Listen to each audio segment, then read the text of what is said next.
That's right, people. It's that time again. Thank you for joining me. I don't know who's going to be on here today, but I do know that I've got a special guest for my Facebook Live side by side. It is with Matt Ball. Now, just bear with me, guys, while I get this camera sorted out properly. Sorry about this, guys. Okay, so that's a bit more stable and a bit more stable. So let's get Matt involved. Yes, I'm going to bring Matt Ball on. Guys, and good evening to everyone. So we've got a special one that we're going to be talking about valuations, and I've got a mortgage valuations expert, being Matt Ball today, and we've got some questions that we're going to fire away with. But more importantly, I know that there's a lot of people who are looking at the press at the moment and thinking, "Oh, what's going on? What's going on with surveyors and so on and so forth." So I brought Matt Ball on to help out with this, and thanks for again, Matt, for joining on this. No, So let can you hear me okay? I'm glad that you can. And so basically what I'm going to do is, Matt, I'm going to let you introduce yourself. What do you actually do? okay, cool. So I'm Matt Ball. I'm currently a trainee surveyor with a national firm of surveyors. In the last 6.5 years, I've been working in the industry. I started at 16 years old, just doing basic administration, so the booking side. Worked my way up to sort of checking out the minor reports, doing a bit more low-level auditing, work through compliance. And now I'm sort of doing a lot of report checking for some of the high street lenders and some of the other specialist lenders. I've got a lot of people doing that. And we're also now studying to be a surveyor. I'm in my second year, so hopefully I should be qualified by May next year. So yeah, that's me. All the best of luck with the surveying qualification. Is that going to be within housing? Is that more quantity surveying or just you know? So it's based around building surveying and Right. then valuation of the side. Valuation is really the thing I'm probably going to more go to, just that's where my experience lies. But I mean, building pathology you need to know generally anyway, so I think that's something I'm going to go for. And now, what made you actually get into this line of work for yourself? What attracted you to it? It was a bit of an accident, really. It didn't actually mean to happen. I had no idea what a surveyor was, didn't know anything about mortgages.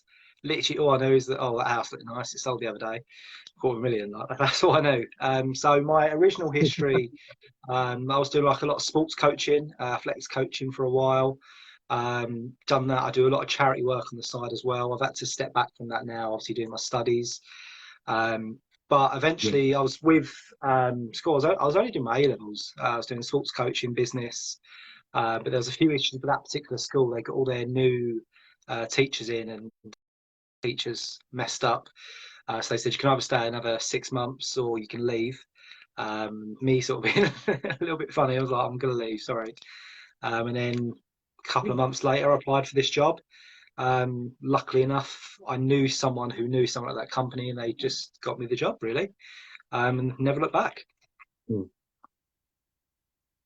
And obviously, during this time period, from 16 to now, you've seen a lot of changes take place. Whether that's in building regulations like P, Part L, so being for boundary lines as well as for energy efficiency. You've seen other changes come on board, especially with the European Union and Brexit and what's going to Yeah. happen next. Sorry, guys, by all means, if you've got any questions for Matt, feel free. Throw them in. If you're enjoying this, please give a like. If there's anything you want to ask away. Matt is here to answer your questions. So, and yeah. One of the big misconceptions which is out there is the difference between a valuer and a mortgage valuation, or a surveyor and a mortgage valuation. So, Yeah. they seem to think it's one and the same. And, especially when I talk to a lot of people, they give me the terminology, but it's not exactly the right terminology for the right area. So can you explain what a valuer is, and a surveyor and mortgage valuation? What are the differences? Yeah. So ultimately, there's a lot of confusion in the name. So the job title is a surveyor. So if you go on the RICS website, they'll be able to show you. There's literally so many branches of surveying. Ultimately, you are a surveyor. And there's different fields you can go into. You can go into building surveying, HMOs, lease extensions, party walls, valuing. There's so many different branches of it. But more to answer your question, it's a difference between what they do. So essentially, what your people on this group will probably be interested in is the mortgage side. So there's a valuer, and there's three different levels of survey, probably the easiest way to describe it. So you've got a level one survey, which is basic valuation. So we're going there for the lender, and we're going to go in, we're going to look around the property, take a few photos, take a few notes. We're looking for anything either the lender doesn't like. So I know you made a comment about deck access. So, there's deck access, there's structural issues. At the end of the day, is there anything that the lender will think, oh, this is a risk to me? There might be a couple of roof tiles missing or things like that, but it's not going to cause a massive issue. We're not going to comment on it. So we're just looking at the basic legal, structural, and in the end, value of the property. And level 2 and level 3 survey, a bit more in depth, when you, not the lender, and they're the ones where we're looking at, okay, that roof tile's missing. A lot of them go on condition ratings. There's condition rating 1, 2, and 3. 1, no actions required. Condition rating 2, there's probably a bit of work that needs to be done, but it doesn't need to be done straight away. And ultimately 3, which is stuff that needs to be done essential. So that can help you as the buyer make an independent, decisive decision on what you want to do. A lot of lenders, we get not lenders, a lot of applicants, mortgage applicants do come and say, well, the surveyor didn't pick up this, the surveyor didn't pick up that. Ultimately, they're not going to pick up a lot of things. They didn't note a lot of things. Ultimately, they are reporting to the lender. And their lender is that client, so they will only put what the lender requires in that report. Okay. Now, there are a couple of things that come up with in mortgage valuations quite a few times. One of the things that comes up would be things like damp or rot, heave, which is like tree roots growing underneath. The other one is, I can't remember what it's called, where the foundations move of the property. And you see cracks along the outside. I can't remember what it's actually called now. Subsidence. Thank you. Subsidence. Yeah, subsidence. That's the one. Again, people tend to misunderstand about because it's actually there to protect the people, the people who are purchasing as well. Because it's there to make sure that the house that they're buying is one worth what it's worth, and 2, if there are certain things that are picked up, even though they may have a retention where they hold back a little bit of money, which is recommended, it's ultimately there to ensure that you as the buyer know what you get yourself into. Mm-hmm. Yeah, exactly. If you don't mind, I'll just sort of interject a little bit here. Sorry, if you wouldn't mind. A lot of the times, something I've noticed in the last, even I didn't know for a long time. You might, as a mortgage advisor, how do you see it a lot? Valuations can come back as 0. And a lot of questions we get asked is, why are you saying my house is worth nothing? We're not saying your house is worth nothing. Yeah. But, for example, if a lender doesn't like, balcony access, then we have to give purposes that it's worth 0. But if you go to another bank who lend on that, then we can give it a value. Interesting. That's good to know. So, so anyone who's watching this that's doing a mortgage evaluation at the moment, have no fear. That's basically it. If you get a 0 back, it just means that it doesn't fit that lender's criteria. It will fit another lender's, and that's also good to know. Yeah, obviously not all of them do. Some of them, there are things that you generally aren't mortgageable. There's things that come under like the Housing Defects Act. Certain types of non-traditional properties that either just aren't going to be lent on, or unless they've got a specialist repair, which some of them don't do. So there are situations where every scenario you have a zero value, or if there's contiguous land, it's like the property's landlocked and there's no actual legal access into the property, then the property is worthless. But yes, ultimately it is a bit of a mixed bag, really. But that's an interesting point as well, because I know quite a few people who want to purchase land. So if you ever deal with land and get any kind of inquiries like that, I'm pretty sure within the surveying work that you're doing, how are you valuing land at the moment? Is it per square meter? Is it the capital appreciation expected over a period of time? How do you actually work out land? I'll be honest, land's not my side of things. The company I work for, all we do is property. We don't do commercial, we just do residential property. So land's not really my I know there is different types of valuations. A lot of it does come down to the methodology, and obviously the reason for buying it. Mm. And also there's a bridge loan on it as well. It does get a little bit more complicated. You can have a residual valuation. So if you're using it for development, a lot of them would do a residual or a development valuation. There's methodology down that. So how much it costs to build. You're looking at the potential yields you'll get, material costs. There's a lot of things into it, but I wouldn't really be able to comment on that, I'm afraid. No, it's absolutely fine. I've also had a question from Beidou, Beidou who's joined us. Thanks again, Beidou. Right, as well as Mark and all the other guys who are joining in. Hope you're enjoying it. If you are, please hit that like, or just let us know that you are still here. We're looking to sell our property to buy another bigger house, meaning taking out a top-up mortgage. Yes, that is actually a thing, Beidou. Yeah. So further advance is a top-up or a secondary mortgage product. Do you foresee any potential slip-ups in the market with Brexit and COVID situation? And now, is it the right time to sell and buy with the house prices having gone down a little bit? So there's quite a few different facets to that question there. And one of them is quite far-reaching in terms of the wider politics, being Brexit. But right now, from your sort of, at this point in time, what would you say to any of that kind of stuff? Okay, I mean, unfortunately, that's kind of the impossible question. I mean, I can answer it the best I can, but ultimately, as valuers, obviously, I'm not a valuer yet myself, but working with valuers, I've done for 6.5 years. Ultimately, what they do is they don't set the market, they follow it. So you generally have the agents and people like Beidou is buying property. Whatever that goes by, we have to follow that evidence. So our valuation is based on comparable evidence. And property A, we're looking at properties in that street within a quarter of a mile. We're looking at comparisons like that. But more sort of in relation to the particular points you mentioned. Brexit was 2016, I believe, the vote.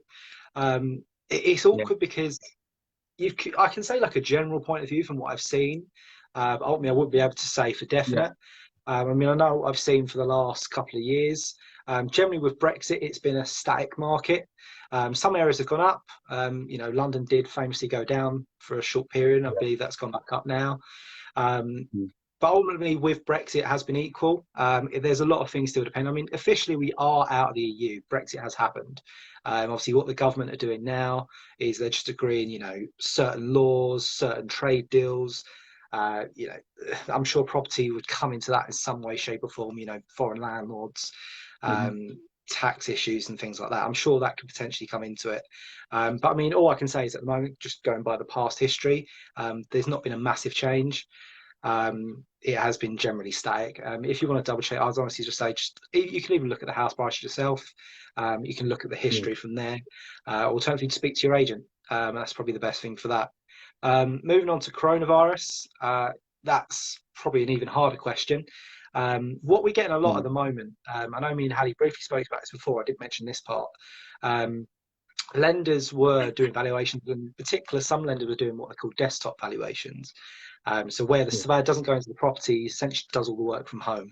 He gets all the info, he can speak to you or whoever owns the property at the time, saying, can you tell me, how many bedrooms there are, how many bathrooms there are, anything the surveyor particularly needs to know that he can't work out of his own local knowledge, and go from there. Ultimately, with the coronavirus, we get sometimes where it's, can we rely upon this valuation? My compliance director I work with, lovely woman, Kirsty, she's one of the smartest people I've ever met, one of the best surveyors I've ever met either. She's also very clued up, and she's looking at them all with all the surveyors. So obviously a lot of surveyors have got a lot of things going on, obviously worrying about their jobs and stuff like that. Ultimately, we can't really, it's what we call market uncertainty, and RICS have released a lot of guidance on this. What we're facing is market uncertainty. We don't really know. There's not really been that many sales in the whole lockdown. So since coronavirus started, let's say March, from when lockdown began, March 23rd, I believe, there's not been that many sales. So ultimately, as valuers, they can't see what's going on. I know we've had a couple inquiries today. I know there was one, we spoke to an agent today, and he said ultimately he's listed the property, I think it was like 300,000 listed the property at. He was getting offers about 290. Generally, that's kind of what you get anyway, because an agent will put a property on for an asking price, generally more than it's worth, to try and push up the Yeah. market, and then you get a realistic figure down below. For example, my dad's going to sell his property for about 400 grand, but they're going to market about 410. He knows he's going to get 400, so that should be all right. So unfortunately, they do. Probably the best thing I could say on this: speak to your agents. Like I said, similar to the Brexit scenario, the markets are different everywhere. I can give you a holistic view of what I've seen, but probably not so much with Corona, because there hasn't really been much evidence to go by. Speak to your agent. Speak to your agent. See what's going on. They're a lot of agents are pretty good. Speak to a reputable agent. Speak to one that's got really good reviews. Speak to a national agent. Ultimately, you want someone who knows the area as well. Has got a lot of properties on at the moment. They'll be able to give you the best picture. The other thing which we talked about coronavirus and COVID-19 is you're actually bucking the trend with a lot of surveyors. And what I mean by that is the average surveyor is over 50. Mhm. And you clearly are not in that age. So, there's a lot of surveyors out there, and again, surveying companies, for them to actually go into the properties, and there's a lot of restrictions and social distancing guidance which is out there, which has caused a bit of backlog with surveyors actually doing physical inspections in properties. Mhm. So basically, what sort of reassurance can you give that, look, it is a short-term thing because it has to go through certain guidelines, but people are going to get the surveys up to date? I know from reading through certain mortgage trade magazines, they're saying around by the 15th of June they should be up to date with all the backlog. I don't know, that could be quite ambitious, but how do you feel about that? I mean, once again, I kind of go on my experience. Yeah, I'm 23. A lot of experience with a 23-year-old, quite young, but I like to have a little bit of experience. Yeah, as I said, the average age of surveyor is probably about 50, 60. Ultimately, they are getting on. I mean, we've got the company I work for. They've got a lot of surveyors who are generally older, 60 and above. A couple of them decided not to come back to work. A lot of them with the big panel firms, so there's bigger surveying firms, surveyors all over the country, the hundreds of surveyors, some have even got thousands of surveyors. Ultimately, they're not bringing all their surveyors back from furlough yet, so there is going to be a delay. If you could say is, valuations have been going on. Yes, a lot of them are going by desktops. Some of those desktops we've been asked to go back again just to reconfirm our assumptions on the first valuation were correct. Other lenders saying no, we trust you pretty much. They're just going to make a lower lending decision, like a lower loan to value and LTV, and based off that. Valuation been going on for the whole time, but now they are starting to open up. We've been given guidance by the government. We're allowed to go back in. Processes are changing. We're doing strict changes. We're saying, can you not necessarily vacate the property the entire day, but can you vacate the property for half hour just while we have a walk around? Can you open the cupboards and doors for us? So, the valuations are coming in. I know the company I work for, the backlog's gone. To be fair, we didn't have a load of backlog. A lot of them cancelled before because they didn't know when to proceed. But I know from speaking to a couple of colleagues, mine in another company, who deal with like mortgages and stuff like that as well through charity work as well. Ultimately, what they're saying is, there's quite a few valuations. There's 15,000, if not more. That's just from one big surveying firm, the backlog. But ultimately, I think it won't be too long. I'd need to know the figure and how many surveyors. So there's so many variables to see when it can be done. All I can say is, the cogs are turning. Surveyors are back to work. Obviously, there are some surveyors who are shielded vulnerable situations because the population is aging, but there are a lot of young surveyors. There's a lot of surveyors that I know a surveyor is 70 something and he's back to work. It's all about their decision ultimately. But the thing is, ultimately there are situations where there's vulnerable tenants.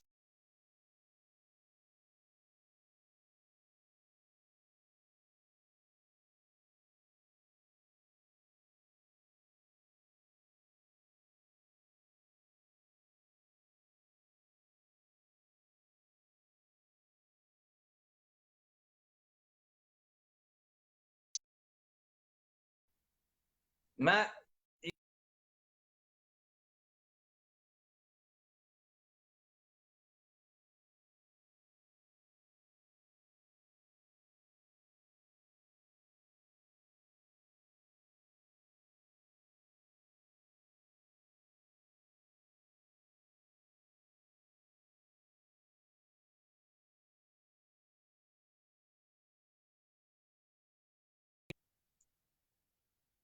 Okay, we keep having these connection issues, guys.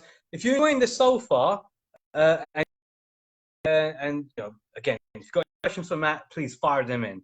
If you haven't, no worries. Just give me a like.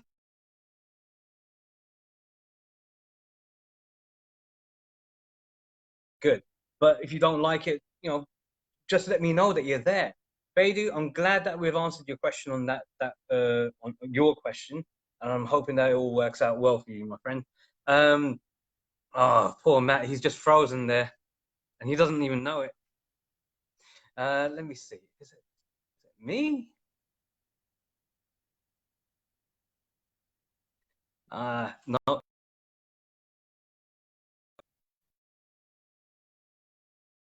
Just let me know. Just gonna check from the see what's going on here. Bear with me, guys.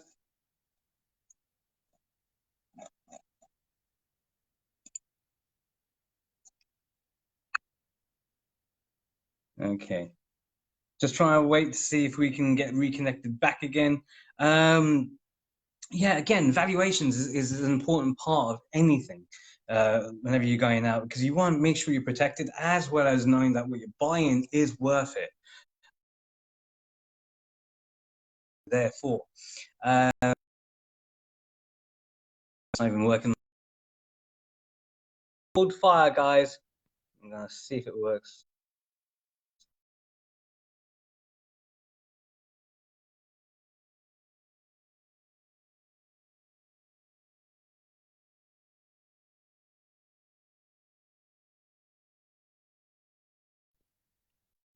Right.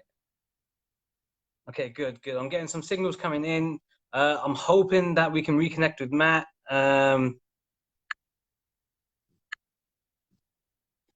Gee. Right, just give me a second. No, cancel. Almost. I don't know. Matt, it might be your end. If you can try your end for a second, please.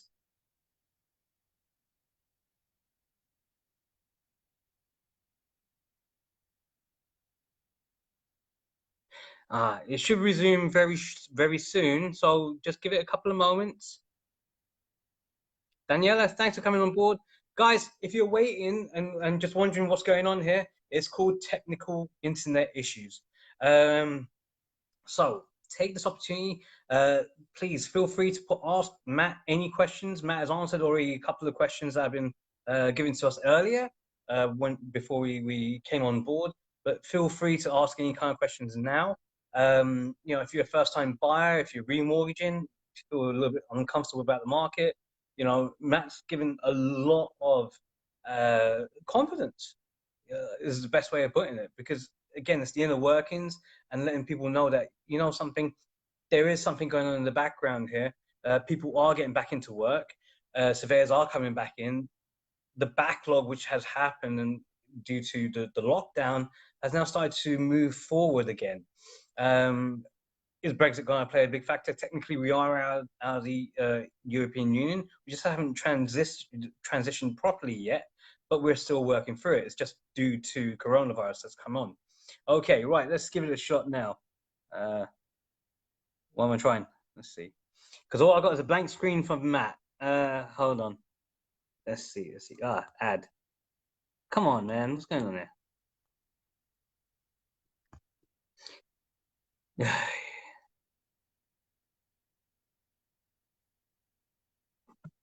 All right, just give me a second. What I'm going to do is reload a part 2.